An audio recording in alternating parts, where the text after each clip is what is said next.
गाय ने ये समझा है कोई शेर दहाड़ रहा है, गाय भागी और भागते भागते बछड़े को जन्म दिया और गाय आज लोगों अंतिम सांसें लेने लगी। और जब देखा है पास से कि शेर नहीं है बल्कि त्रिशंकु का रथ निकला है, तो त्रिशंकु को श्राप दे दिया गैया ने, हे राजन, जिसके वियोग में इंतजार में इतनी तेज भाग रहे हो उसकी नजर तुम पे पड़ेगी तो तुम गधा बन जाओगे। श्राप लग गया महाराज त्रिशंकु को। महाराज त्रिशंकु पहुंचे, द्वार पे बैठे हैं, ससुर जी आए, बोले यहाँ क्यों बैठे हो? बोले बैठा रहने दो। सासू जी आई, बोले यहाँ क्यों बैठे? बोले बैठा रहने दो।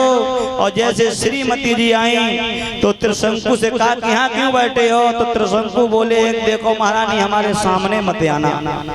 लेकिन प्यारे पति पत्नी का प्रेम बड़ा अटूट होता है। महारानी आगे बढ़ी, त्रिशंकु के सामने पहुंची और जैसे नजर से नजर पड़ी है हुई त्रिशंकु गधा बन गई।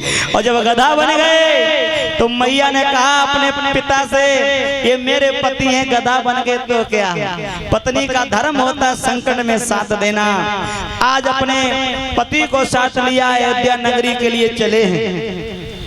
अयोध्या नगरी में आए, चतुर ब्राह्मणों को बुलाया गया, बताया गया अगर कोई 7 जन्म की पतिव्रता हो, अगर वो 60 घड़ा जल इनके ऊपर डाल दे तो इनका ये गधापन दूर हो जाएगा।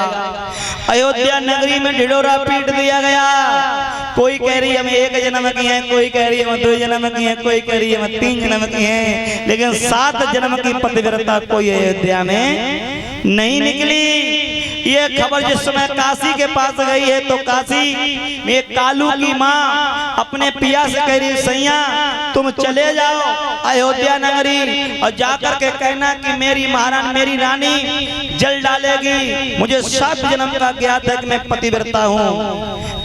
कालू नाम के मेहतर के पिता कहने लगे अरे बावली हम जात के मेहतर हैं और तुम गधापन दूर अगर ना